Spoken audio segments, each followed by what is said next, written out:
Olá, meus alunos. Vamos dar continuidade ao nosso estudo sobre anatomia e o estudo dos ataques. Nesse vídeo eu vou mostrar para vocês, dando continuidade ao vídeo passado, onde eu mostrei que era possível, mesmo estando na presença de um switch de qualidade, que um hacker teria a possibilidade de fazer um envenenamento da tabela ARP para poder ter acesso, né, e trocar, por exemplo, o gateway como sendo a própria máquina do hacker como gateway. Isso obriga, então, a vítima a ter que encaminhar os pacotes de forma inconsciente para a máquina do atacante, né, o que resulta sempre na captura dos pacotes da máquina da vítima. Porém, uma situação que pode dificultar para o hacker são os novos protocolos de segurança de acesso web. Mesmo ele tendo acesso aos pacotes que são encaminhados para a máquina dele, ao invés de serem encaminhados para o gateway tradicionalmente, ainda assim a vítima tem uma defesa importante, que é a criptografia da sessão que ela está estabelecendo utilizando o protocolo HTTPS. Seja usando SSL, né, ou TSL, ela sempre terá aí uma forma de criptografar os dados. Nessa situação, então, o hacker vai ter que ser mais criativo e tentar usar de alguns artifícios para tentar criar na máquina dele uma situação falsa da web.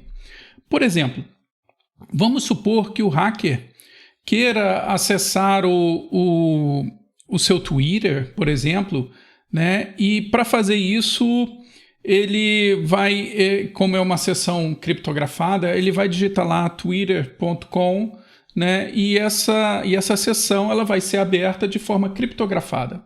Mesmo que o hacker capture esses pacotes, ele não vai conseguir ter acesso às informações que estão sendo transitadas ali, principalmente o login e a senha.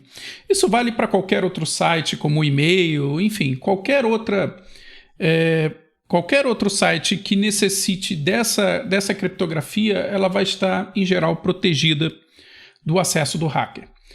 Mas se o hacker criar na máquina local dele uma página idêntica ao site que a vítima está querendo acessar, é possível que o hacker ele consiga enganar a vítima criando uma ilusão de que ela está acessando um site da internet, mas que no final das contas trata-se apenas do site que ele clonou ou que ele fez igualzinho dentro da máquina dele. Como essa sessão ela vai ser estabelecida internamente com a máquina do hacker, a vítima pode não perceber que ela não está acessando um site da internet e acaba fornecendo informações valiosas para a máquina do atacante, do hacker, que acaba capturando informações aí que não deveriam ser vistas. Vamos tentar simular essa situação? Para isso, eu tenho aqui a máquina do hacker, novamente no Kali Linux, né? E o meu computador vai representar a vítima. O meu computador, deixa eu verificar se eu estou com acesso à internet. O meu computador está com acesso à internet, vamos ver como é que está o DNS dele, vamos fazer um acesso à internet, pode ser para o próprio Twitter.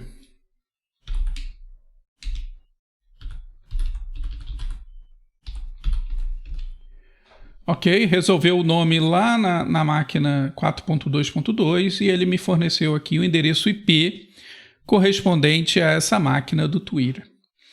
Até aí tudo funcionando perfeitamente. Mas vamos imaginar o seguinte.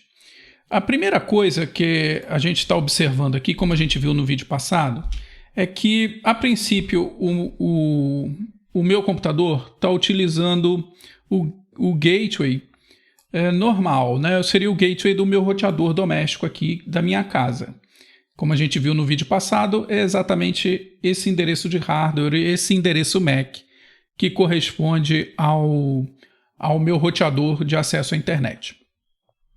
Mas vamos pensar no seguinte, vamos supor que o hacker, a primeira coisa que ele vai querer fazer então, é contaminar a minha tabela ARP para tentar jogar os pacotes obrigatoriamente pelo computador dele, pelo computador do hacker. Então, como a gente viu no vídeo passado, ele vai digitar esse comando aqui, o ARP spoof, né? Seria um exemplo, onde ele vai encaminhar aqui para o meu computador, que é essa máquina aqui, trocando o endereço do gateway, né? Se eu olhar aqui na minha tabela de roteamento, a gente vai ver que esse é o meu roteador de saída, então esse é o IP do meu gateway. Se ele trocar esse IP pelo IP dele, obrigatoriamente, então, a minha máquina vai acabar encaminhando pacotes para o computador dele. Tá? Então, ele vai tentar fazer isso, né, colocando esses IPs constantemente na minha tabela ARP. Até aí, nenhuma novidade, tudo que a gente viu no vídeo passado. Vamos ver como é que ficou a minha tabela ARP. Então, olha lá. Imediatamente, a gente já pode ver que o meu endereço, né, da tabela ARP já foi envenenado, o meu gateway já foi trocado, né, deixou de ser esse cara aqui, tá certo? Né, que era o gateway tradicional, passou a ser o MAC do hacker. Se ele ativar aqui o roteamento, né, como nós fizemos também no vídeo passado,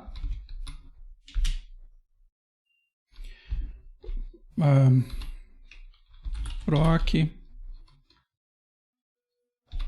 sysnet IPv4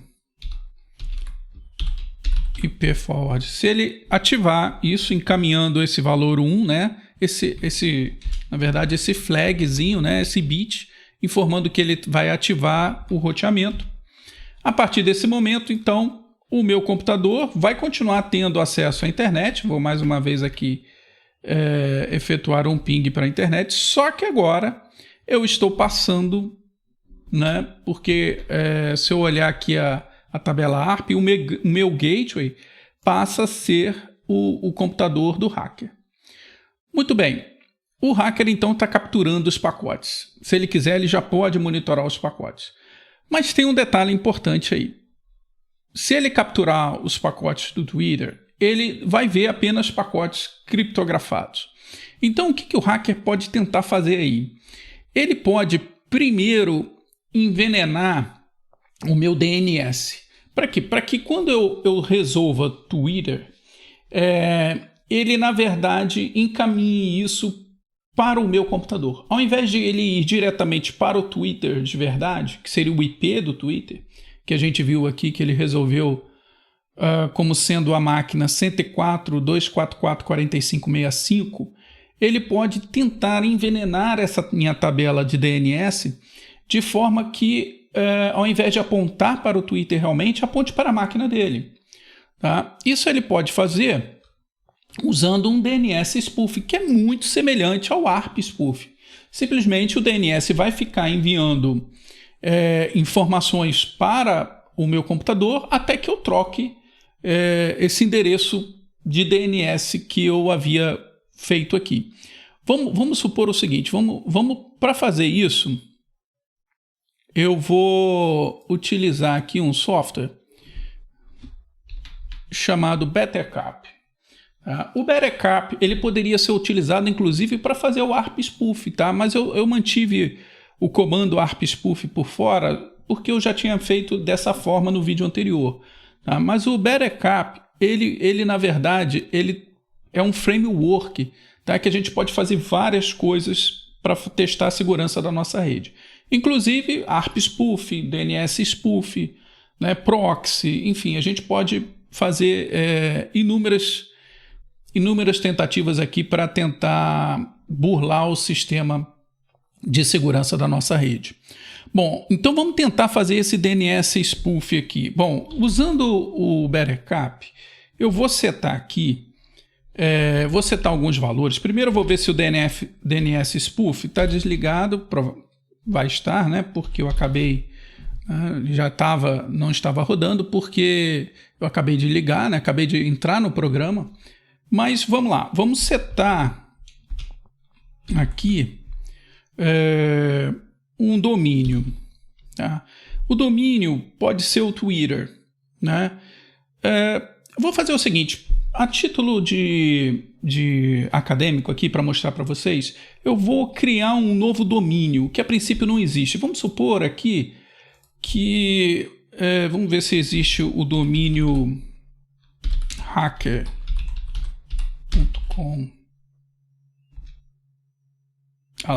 Não existe o domínio hacker.com. Então vamos fazer o seguinte, vamos envenenar minha tabela de DNS informando que existe um domínio hacker.com. Tá? Eu não vou fazer com Twitter justamente para a gente comparar como isso pode enganar a nossa vítima. Né? Eu vou deixar o Twitter normal, mas vou criar um novo domínio que vai ser igualzinho ao Twitter. Tá? Mas só para a vítima poder ter as duas páginas para a gente comparar elas. Tá? Então eu vou criar aqui esse domínio hacker.com, né? E vou setar aqui o endereço de ataque para o meu computador, né? O meu computador real, 192.168.10.105, que é o meu computador aqui, né? Ok. E vamos também habilitar aqui o HTTP proxy para ele fazer proxy de todos os pacotes que forem transitar pela internet, que passem por esse programa e ele possa encaminhar isso como se fosse o próprio hacker fazendo essa solicitação para esse domínio. Tá? Então vamos fazer o seguinte, set HTTP proxy, vamos fazer com suporte SSL, né, que seria o suporte a acesso criptografado, né? Perdão, vou dar suporte true e vamos iniciar tanto o DNS spoof quanto esse proxy também. Então vamos lá, ó. DNS spoof on. E repare aqui que ele já me informou, né? Hacker.com está sendo encaminhado para a máquina 105. Deixa eu confirmar aqui. Vamos fazer um NSLookup. Perdão, eu fiz uma configuração errada aqui.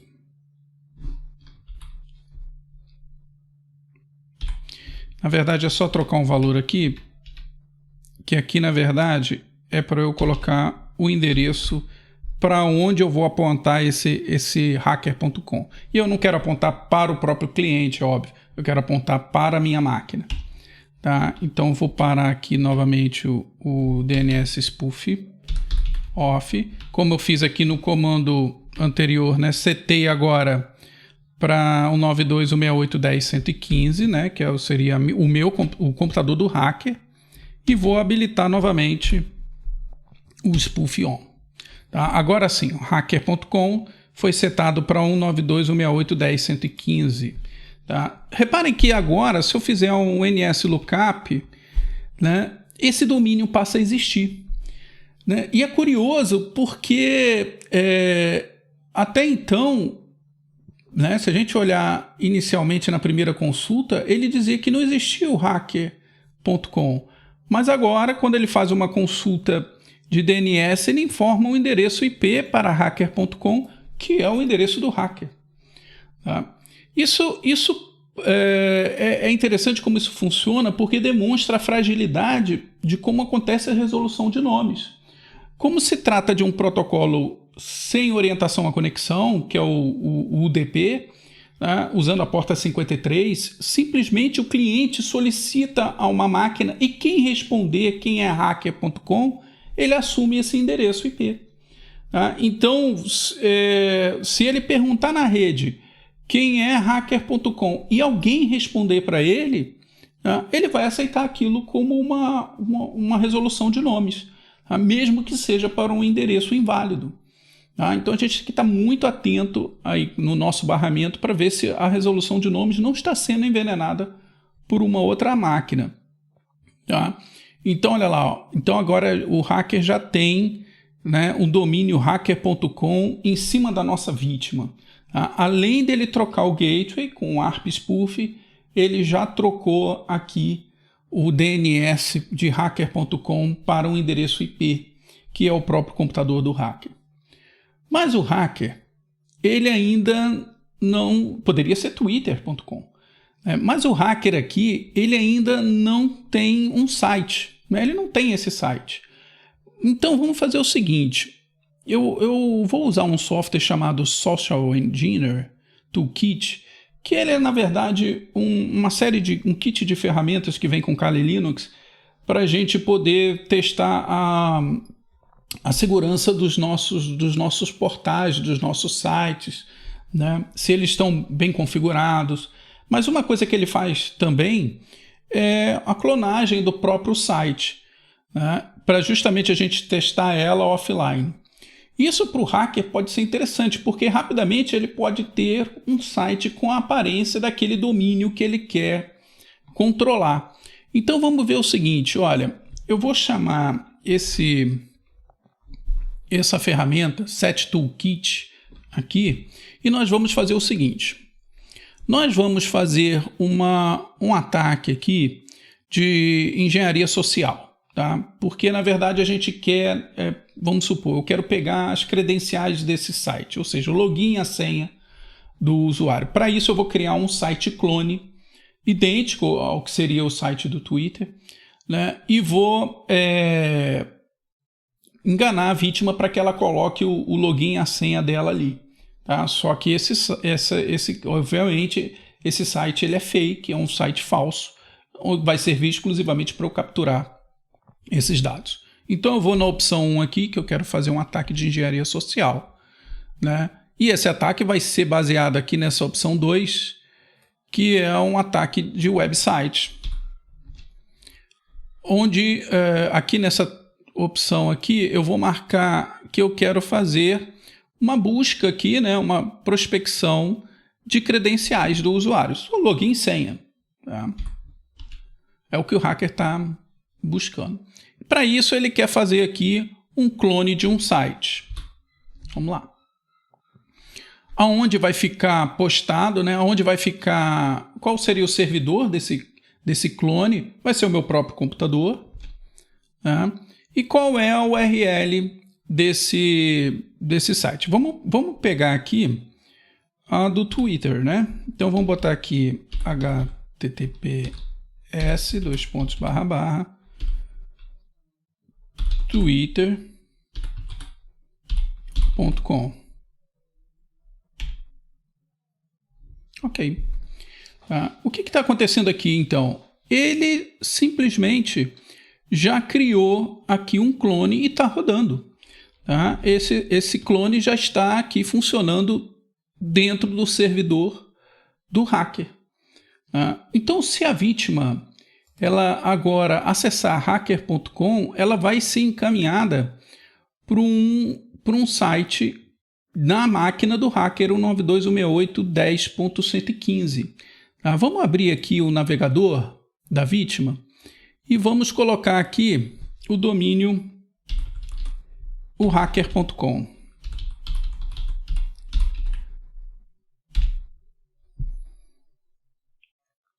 Olha lá. Tá? Ele acabou clonando o site do login do Twitter. Eu vou abrir aqui. Por que eu botei hacker.com? Para justamente eu abrir do lado aqui o Twitter. Para a gente comparar. Né? Esse é o verdadeiro, twitter.com. E esse é o clone. Tá? É lógico... perdão, vou entrar aqui, né? Olha lá, ó. Reparem que existe uma pequena diferença aqui no visual do site, né? Aquele programa ele fez uma adaptação aqui, mas se a gente olhar aqui, cara, dá para enganar bastante. Eu ficaria bem satisfeito se eu fosse um usuário do Twitter aqui desavisado eu clicaria aqui sem grandes dificuldades de aceitar esse site como sendo verdadeiro. É lógico que aqui eu veria hacker.com, mas se lá no DNS spoof eu colocasse twitter.com, né, o envenenamento jogaria o twitter.com exatamente para esse hacker.com. Tá? É lógico que eu veria aqui que não está em HTTPS, né? Estaria em HTTP comum. Mas uma pessoa desavisada pode não prestar atenção nisso e utilizar esse twitter.com falso aqui como se fosse o verdadeiro. Mas o que acontece? Por que aqui não está de forma segura? Porque é isso aqui que o hacker quer. Vamos supor que ele queira aqui as credenciais. Então o cara colocaria aqui Kiko e vamos botar uma senha aqui, 1, 2, 3, 4, 5, 6. Ao fazer o login, né, ele volta aqui, entrou no Twitter agora, né, porque aquele botão vai para o Twitter, mas se a gente for lá na máquina do hacker, vamos ver o que aconteceu aqui. Olha só. Ele diz aqui, ó, we got a hit, quer dizer, nós tivemos um acesso aqui, né, e ele fala, ó, possível username, o campo de nome de usuário foi encontrado. E aqui está o problema, ó. Username, campo do usuário encontrado, e o usuário é Kiko, né? E a senha também foi encontrada, e a senha digitada foi 1, 2, 3, 4, 5, 6. Ou seja, o usuário desavisado aqui, ele acabaria utilizando o twitter.com, né? E ao clicar aqui em login foi encaminhado para o twitter.com, mas antes, como ele era um site do Twitter fake, ele acabou deixando essas credenciais lá com o hacker. Tá? Então é muito importante que a gente tenha bastante controle sobre o barramento, né? Impedindo que uma máquina hacker tenha acesso a esse barramento, porque fica muito difícil a gente controlar esse tipo de ataque internamente dentro da nossa rede. A gente viu aqui que é fácil a gente enganar um usuário, qualquer um poderia cair nesse site fake e ter os seus dados roubados. Por isso que eu sempre alerto aos meus alunos para que em redes acadêmicas, dentro do nosso instituto, ou mesmo fora, utilizando em lan houses ou em ambientes corporativos, não deixem dados ali importantes, cartão de crédito ou qualquer outra informação, porque você pode estar sendo vítima realmente de um ataque man in the middle, né, onde você vai ter um hacker inserido dentro do seu barramento, roubando dados aí de forma muito simples, né, como a gente viu aqui, que um usuário distraído pode realmente ser enganado. Tá ok? Então vamos ficar atentos a isso aí.